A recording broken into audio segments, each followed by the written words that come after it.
En el nombre del Padre, y del Hijo, y del Espíritu Santo. Amén. Alabado sea nuestro Señor Jesucristo. Sea por siempre bendito y alabado.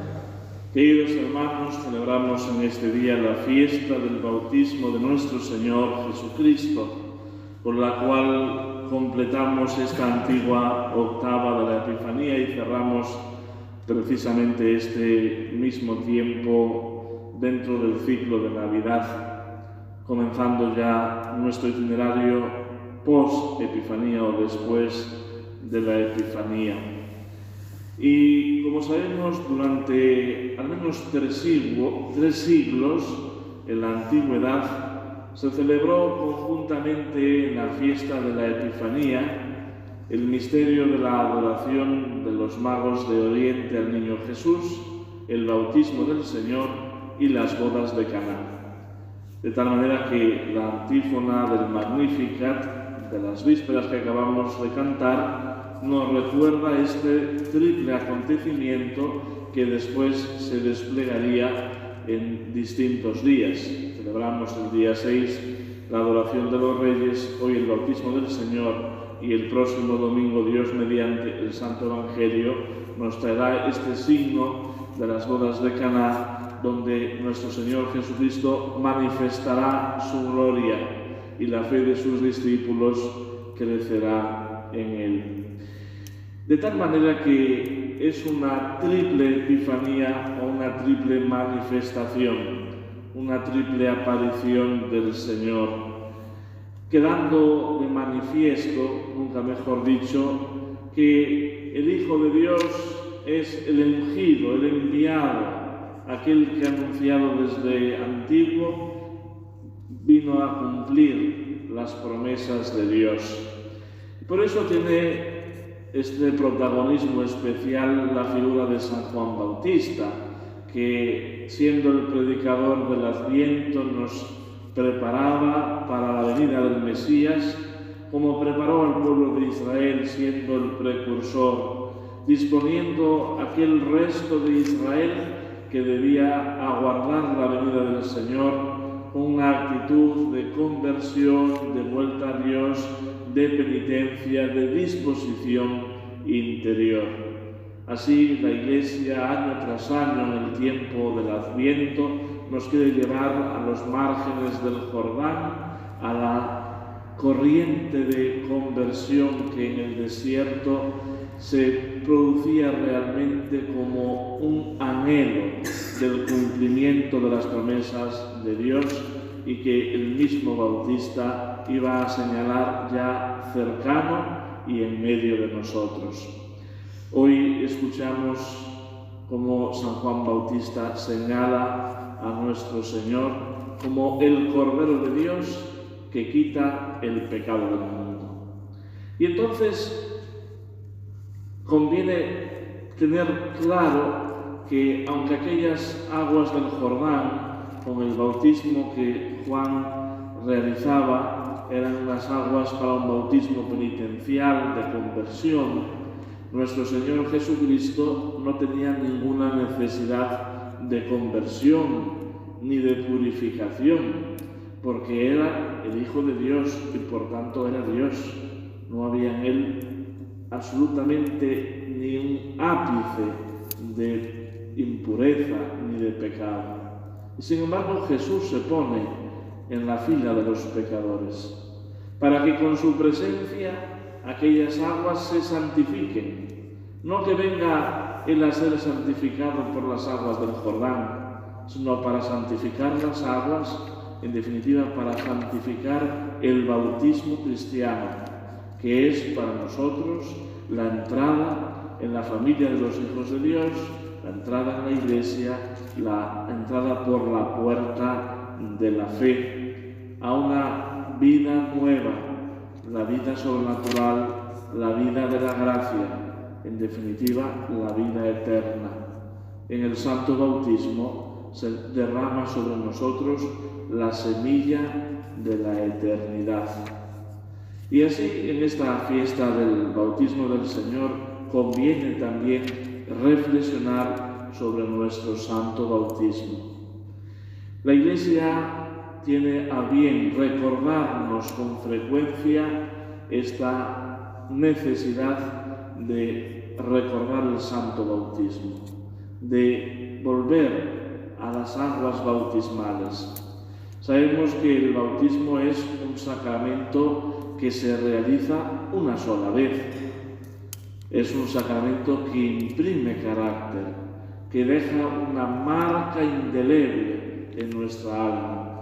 Recibimos el bautismo de una vez para siempre. No se puede borrar, no se puede quitar. Podemos apartarnos del Señor, podemos dar la espalda a Dios, podemos andar una vida distinta a la de los bautizados, pero el bautismo ya es para siempre, porque hemos sido hechos hijos de Dios y Dios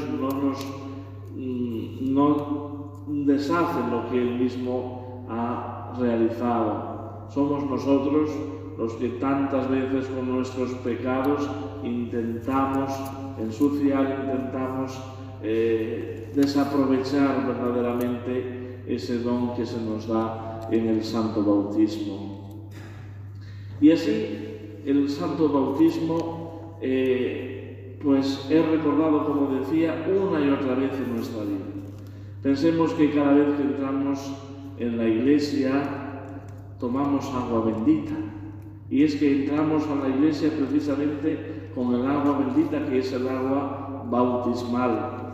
Y así nos recuerda el origen de nuestra fe.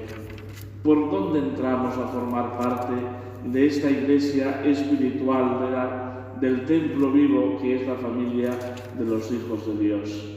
Y así ese sacramental nos ayuda a purificarnos de los pecados veniales y a disponer nuestra alma para prevenirnos de las asechanzas de Satanás, pero también para mejor recibir los sacramentos, la gracia divina que en ellos se nos da.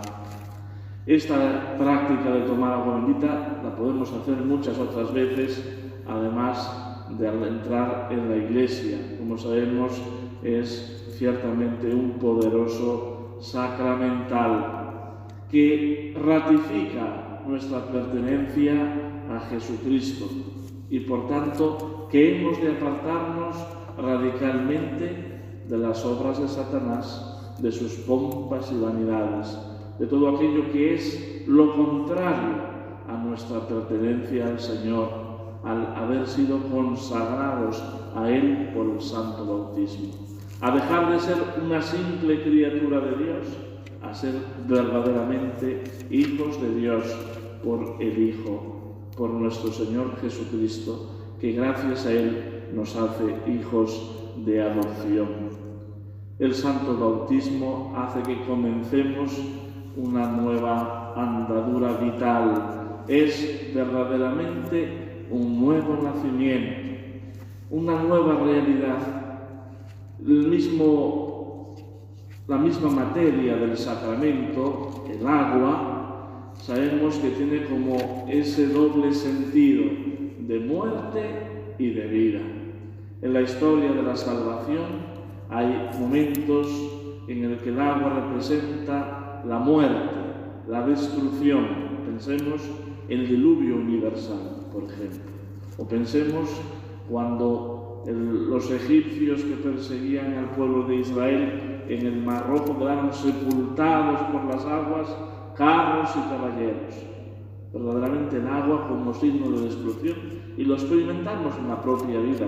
Pensemos esas inundaciones o riadas recientes, cuánta destrucción han dejado. Y sin embargo también el agua como vida, como signo de vida. Precisamente todos los pueblos han buscado siempre edificarse cerca donde hay un río, porque eso es fundamental para la vida humana. Científicamente sabemos que el cuerpo humano puede resistir semanas, incluso sin recibir alimento, pero no puede subsistir sin hidratarse, sin recibir agua. Y por tanto, y otros ejemplos que podríamos poner, el agua como ese signo de vida. Así en el bautismo somos sepultados al hombre viejo, a la vida de Adán, que era una vida de pecado, el pecado de origen con el cual venimos a este mundo, y se nos da la gracia santificante para andar en esa vida nueva. Y el compromiso de los padres, de los padrinos, de aquellos que han de cuidar en el ámbito de la vida humana al recién nacido, cuando es un bautismo de niños pequeños, son los responsables de cuidar también esa vida sobrenatural, formándolo en la fe, enseñando a conocer el misterio de Dios paulatinamente, conociendo los mandamientos, que reciban los sacramentos de la iniciación cristiana. En definitiva, que esa nueva vida, que es todavía frágil, se proteja, se cuide, se custodie, para que pueda desarrollarse y crecer y robustecerse paulatinamente. Hoy vemos que hay un gran descuido de esto. Primero porque no se cree ni qué es el bautismo, ni qué es la comunión, ni los sacramentos. Han quedado solamente como un aspecto más o menos de una etapa de la vida dentro del marco social antiguamente cristiano. Y así, en muchos casos, se reciben los sacramentos, pero porque era una tradición, una costumbre, porque toca. Pero no hay más allá de eso un sentido sobrenatural. Se acaba profanando lo más sagrado ante el descuido de los pastores de la Iglesia, que pues imparten o administran los sacramentos sin el cuidado debido.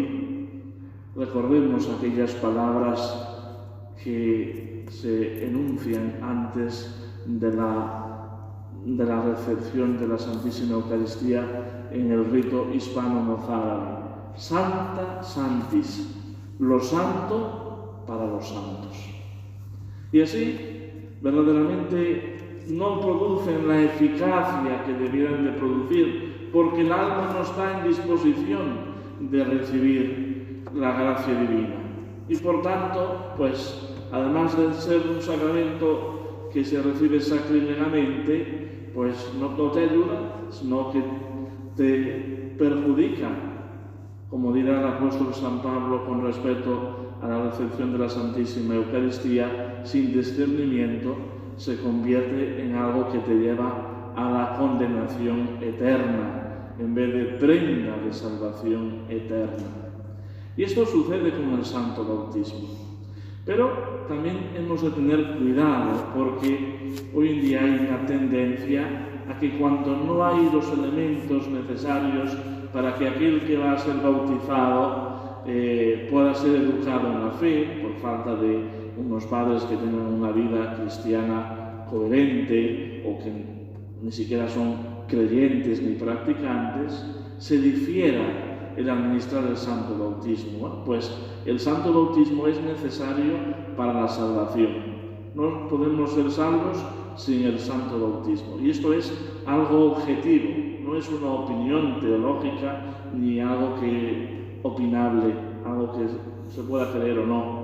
Sin el bautismo no hay salvación. Y esto no lo dicen los teólogos, ni los doctores, ni los santos padres, lo dice Jesucristo en el Santo Evangelio, que quien crea y se bautice se salvará, quien se resista a creer será condenado. Por eso es tan importante el santo bautismo. Por eso la Iglesia, después de un tiempo en el que los cristianos practicaban ese bautismo de adultos y estaban largo tiempo de catecumenado, pensemos en la época de los padres, el mismo San Agustín y otros muchos, San Ambrosio, que recibió el nombramiento como arzobispo siendo todavía catecúmeno, San Martín de Tours, iban aplazando recibir el sacramento del bautismo. Recibían los ritos previos, pero no eran todavía bautizados, sino catecúmenos. Sin embargo, la Iglesia discernió verdaderamente la necesidad del santo bautismo y así esa inmediatez, hasta el punto de que cuando nace una criatura y viene con riesgo de sobrevivir, se le da el agua de socorro, que son pues el agua que le sirve para recibir el bautismo en el nombre del Padre, del Hijo y del Espíritu Santo, y que si después sobrevive, pues se completa con los demás ritos de los óleos sagrados, etcétera, propios del rito bautismal. Bueno, pues en esta fiesta del bautismo del Señor, agradecer al Señor el haber sido hechos hijos de Dios, el haber nacido en una familia cristiana que tuvo a bien llevarnos a recibir las aguas bautismales desde el instante más reciente a nuestro nacimiento y sobre todo el compromiso que esto supone en nuestra vida, de verdaderamente creernos que pertenecemos al Señor, que hemos sido configurados con Cristo, sacerdote, profeta y Rey, que se ha realizado una auténtica consagración en nuestra vida y que esta consagración ha de manifestarse verdaderamente a lo largo de nuestra vida con un compromiso con el Señor y con un compromiso dentro de la Iglesia. Que esta fiesta nos sirva a nosotros para culminar este tiempo de la Epifanía, pero también para que en esta andadura que prosigue del ciclo litúrgico nos sea verdaderamente provechosa y rindamos lo mejor de nuestra vida al Señor. En el nombre del Padre, y del Hijo, y del Espíritu Santo. Amén.